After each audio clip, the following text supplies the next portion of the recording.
This lesson is on topic 3.1, or thermal concepts. This starts the unit on thermodynamics.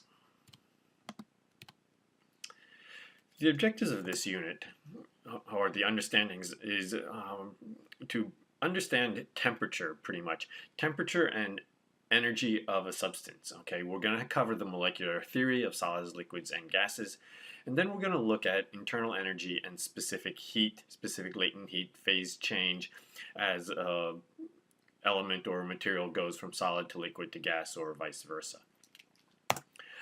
Under applications and skills, we're going to have to describe temperature change in terms of the internal energy. We'll have to be able to convert between Kelvin and Celsius. Then we're going to talk about calorimetry and phase changes. And down here, of course, we're going to have down here we have our graphs. So which we're always going to have, and that's actually going to be one of the key things that you should memorize from this unit 3.1. We'll have to do some calculations. There's only two formulas here.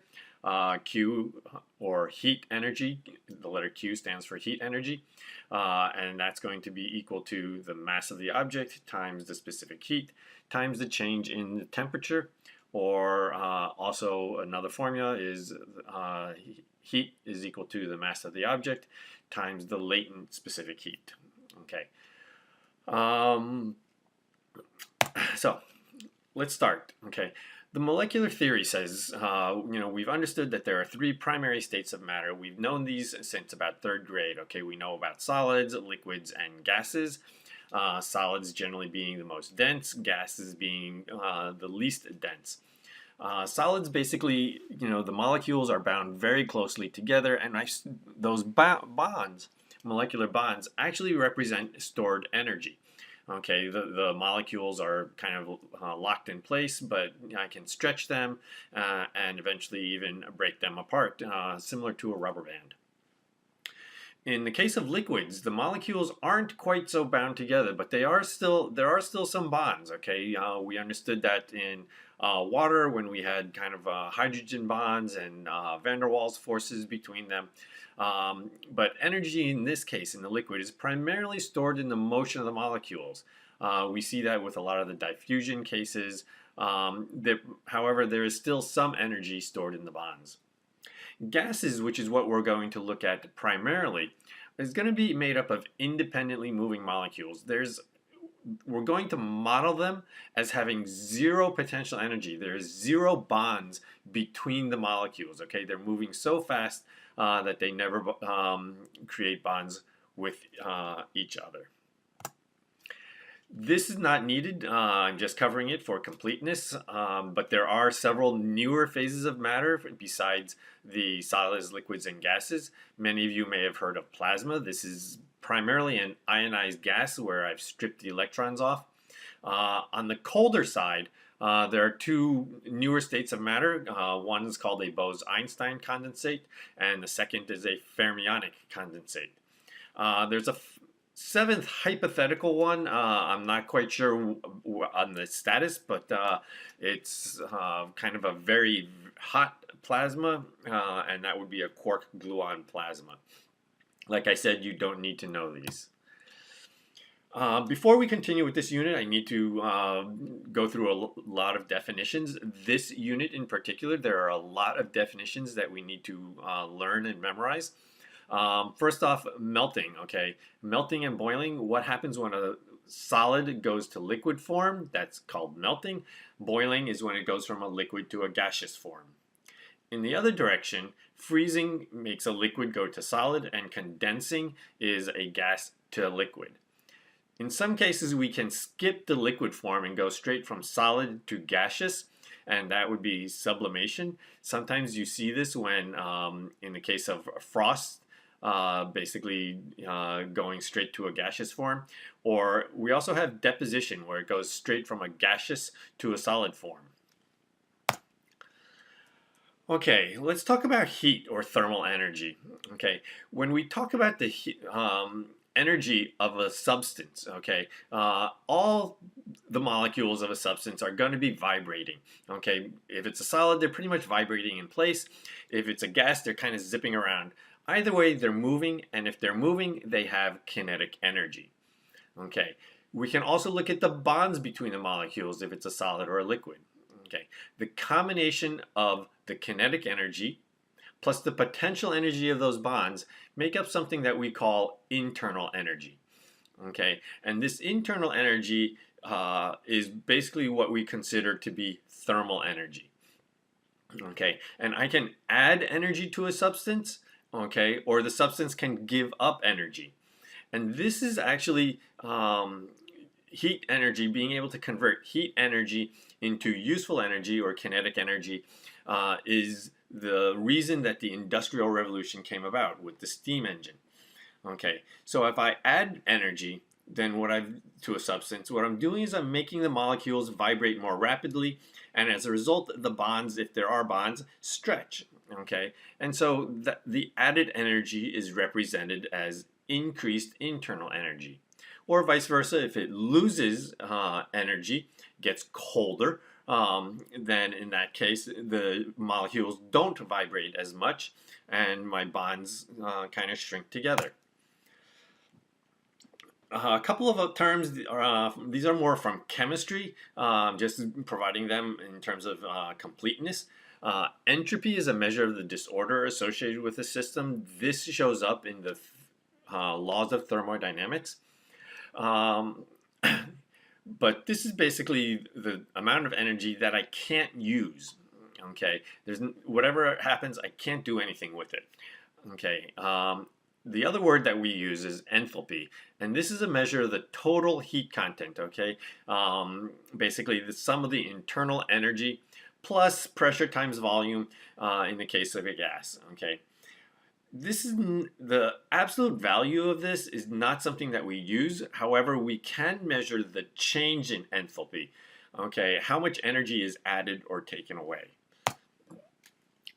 So in thermodynamics, we basically have 4 laws, though the first law, or the 0th law, it's kind of a trivial law, so it's not frequently overlooked, and so that's why it's called the 0th law.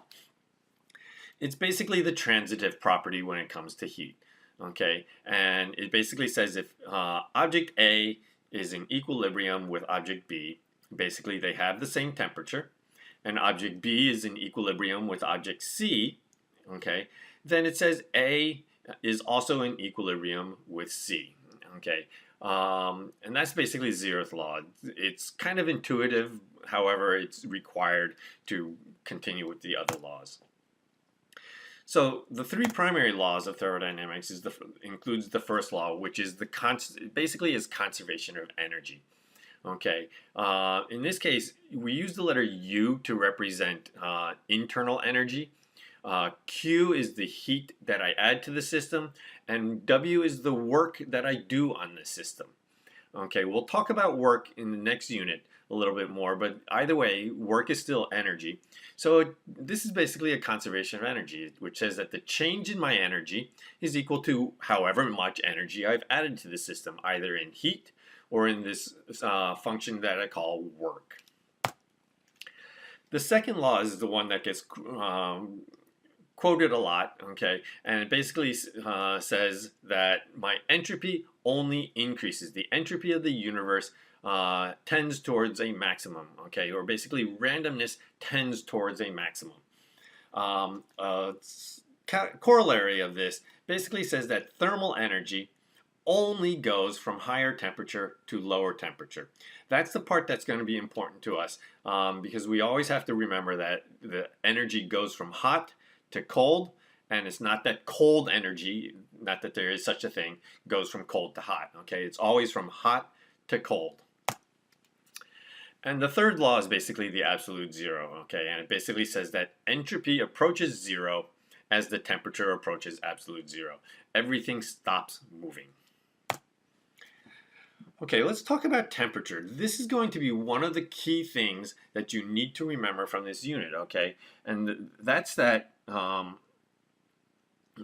temperature What temperature measures is the average kinetic energy, okay? It's not the total, it's not the maximum, it's average kinetic energy of the molecules of a substance. It does not even touch the potential energy, okay? Only the average kinetic energy. So a heavier substance at the same temperature as a lighter substance, okay, the heavier substance will be moving slower because the kinetic energy is 1/2 mv squared, but it would have the same average kinetic energy. Some molecules may be going faster, some molecules may be going slower, but the average kinetic energy is my temperature. The potential energy, okay, remember, potential energy is in the bonds, okay, and the potential energy is measured by dimensional changes for a solid, okay, where basically the change in my length is proportional to the change in my temperature. So for instance, I have a square block with a circular hole here, and what I do when I add energy is I increase I store that energy in the bonds, and so the bonds get stretched. I don't change the number of molecules.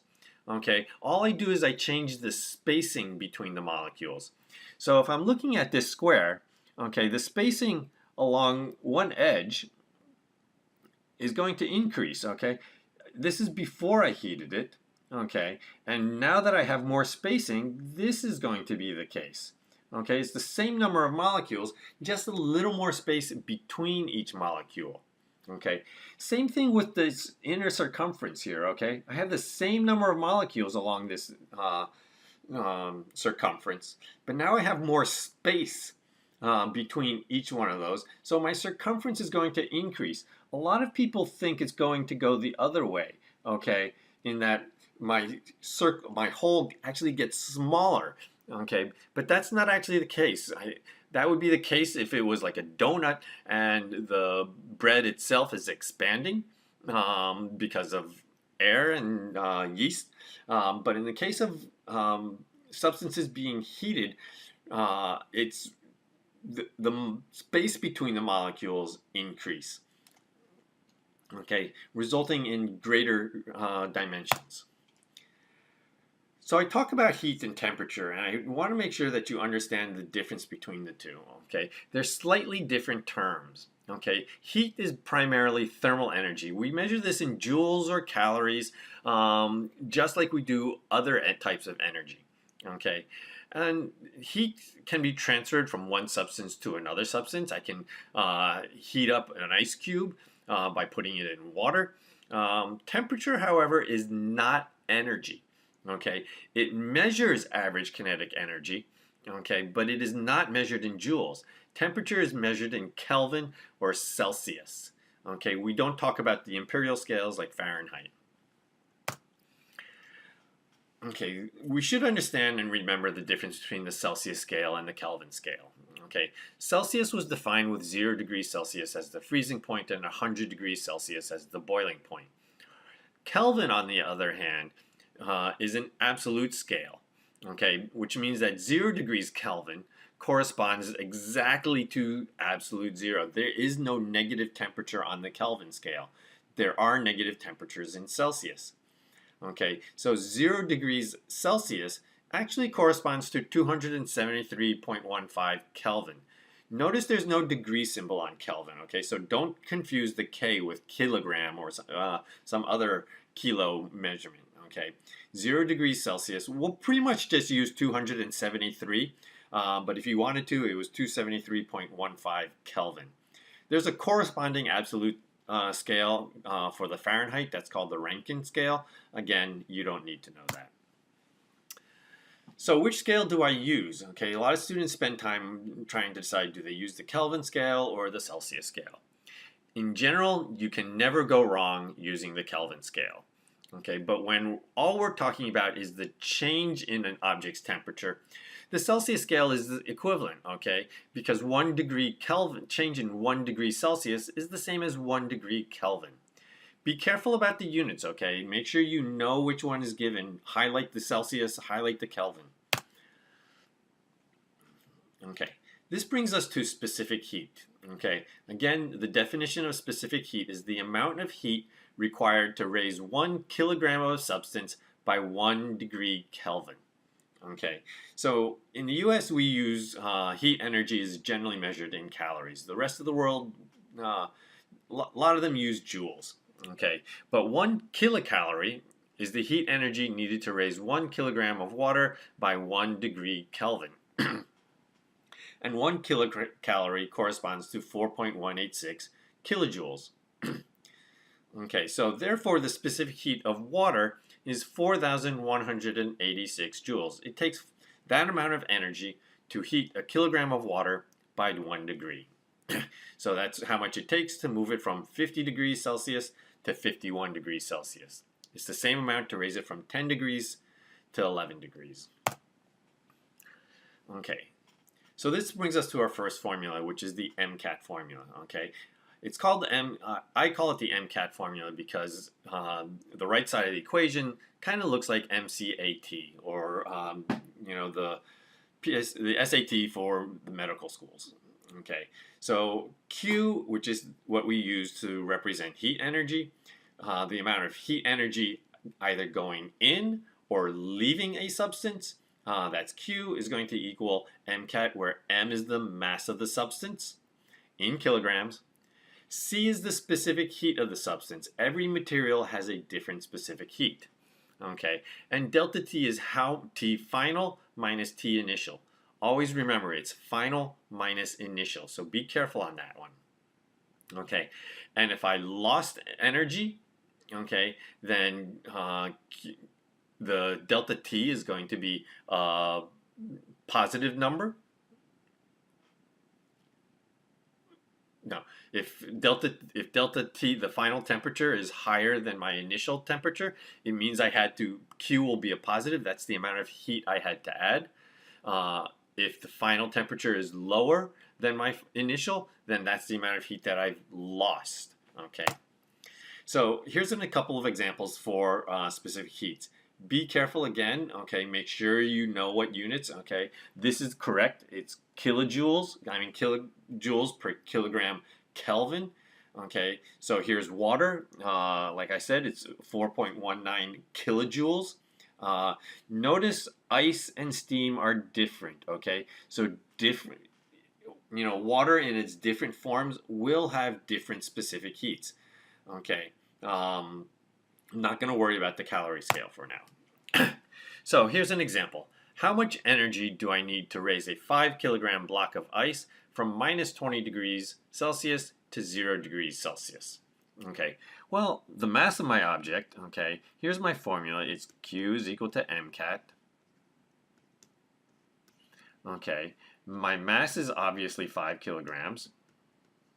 My delta T, which is T final minus T initial, is 0 minus 20, or basically 20 degrees Celsius. The last one is that C, and to get C I have to go back and look, okay, my C here for ice is 2.06, so C is going to equal 2.06. But double check those units, okay? It's 2.06 kilojoules, okay?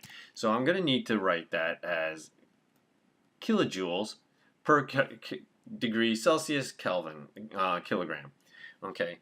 Or I can simply rewrite this as 2.06 times 10 to the third joules.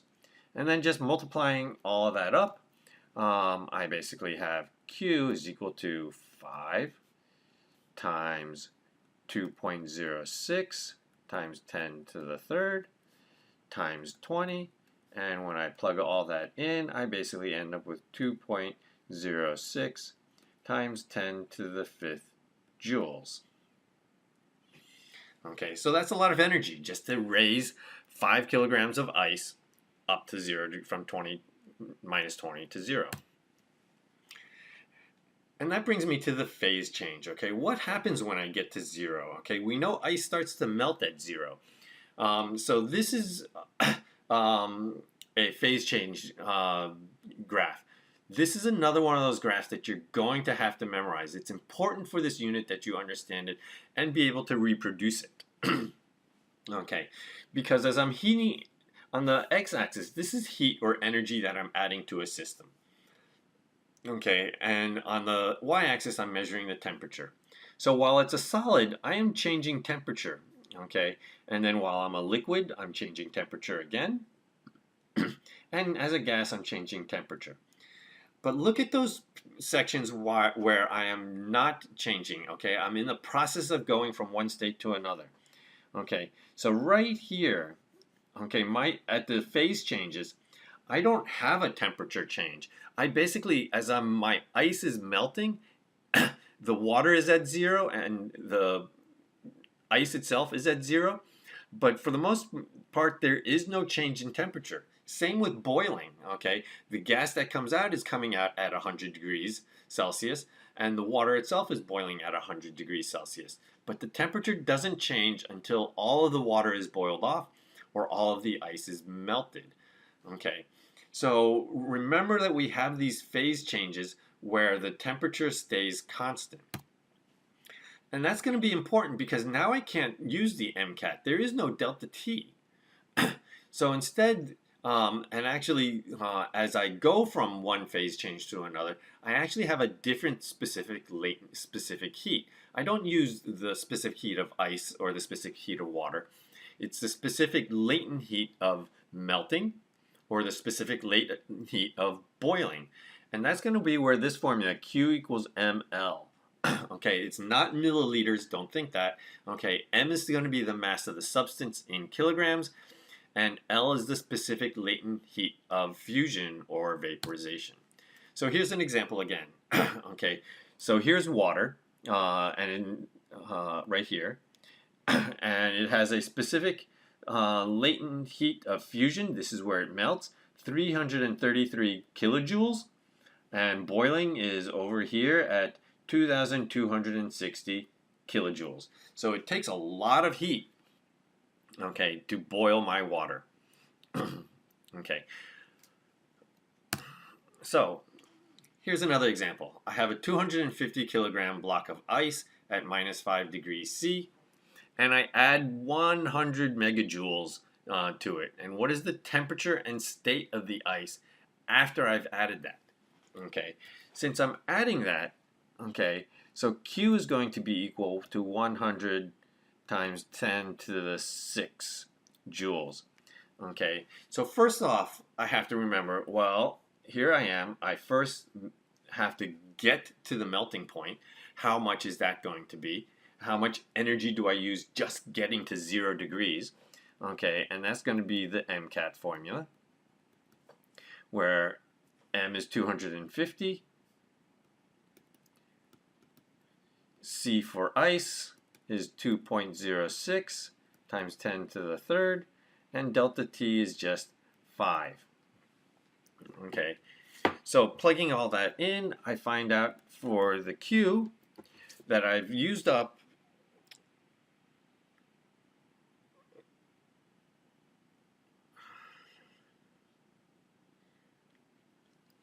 2.6 times 10 to the 6 joules. Okay, so I've used up a little bit, not all of it, some of it.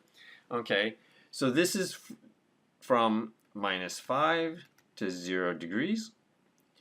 Okay, now I have to see how much does it all melt. Okay, how much energy do I use in melting it? Okay, so here it's going to be 250 for my mass. My specific latent heat of fusion is 333 times 10 to the third.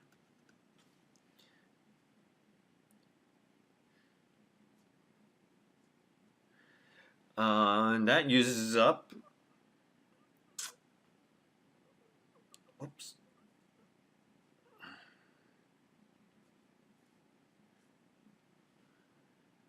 83 million.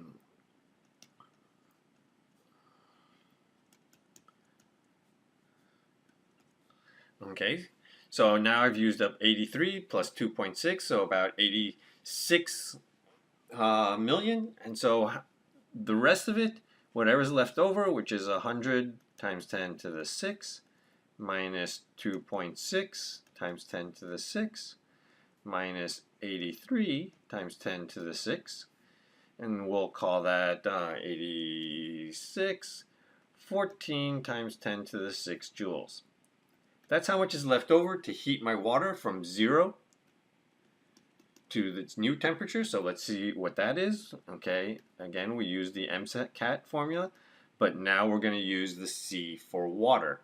Okay, so C in this case is going to be 4.19 times 10 to the third. So 14E6 to 50, divide that, and 4.19 to the third, divide that, and I find out that my delta T is going to equal 13 degrees Celsius. So basically, after I've added that much energy to my 250 kilogram block of ice, it's all melted and its temperature is now 13 degrees Celsius. Okay, the rest of the slides are not quite so important, but it's useful to know how do I transfer heat from one substance to another. There are basically three different ways. The first way being direct contact, conduction.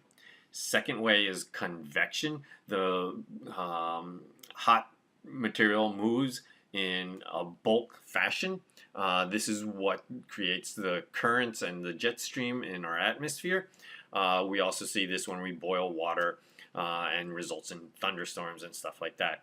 The third way actually doesn't require any kind of a medium, okay? It's radiation. This is how the sun heats us up. And that's by electromagnetic radiation. It's why you can feel a hot fire or hold your hand close to a surface to check to see if it's hot. Okay, so conduction actually requires surface-to-surface contact, and the energy or the heat travels from the hot to cold. Okay, substances may feel hotter or colder based on how quickly the heat leaves our bodies, but at some point the two objects will reach thermal equilibrium. Okay, basically they've shared all their energy and they are now at the same temperature. They may have different velocities, remember, but they have the same average kinetic energy. Okay, this formula you don't need to know, but it'll similar to a formula that we'll see in electricity. Okay, and it says Q over T, or the rate of change of heat, is equal to some constant, the thermal conductivity constant, times the area, times the difference between the temperatures and the distance separating them. Okay, so this in more visual form, this is what it means, okay? The rate that the temperature changes, the rate that heat travels, is equal to some constant, which is the thermal conductivity, times the cross-sectional area, times the difference between the temperatures divided by the distance separating them. Okay. Convection occurs in liquids and in gases, not so much not in solids. Because it requires the bulk movement of molecules. And so because warm molecules are less dense, they tend to rise, and then that starts a process where you get basically a current moving around either rooms or liquids or even something as big as the Earth. Radiation is covered more in topic 8, but thermal energy is basically being transferred via light or electromagnetic energy and photons. Okay, there's a law there called the Stefan Boltzmann law, but again, you don't need to know this just yet, but it's interesting in that this is the first law that we have with a power to the fourth. Okay, and it basically says the power per surface area is going to correspond to the temperature of a substance to the fourth power. Thank you.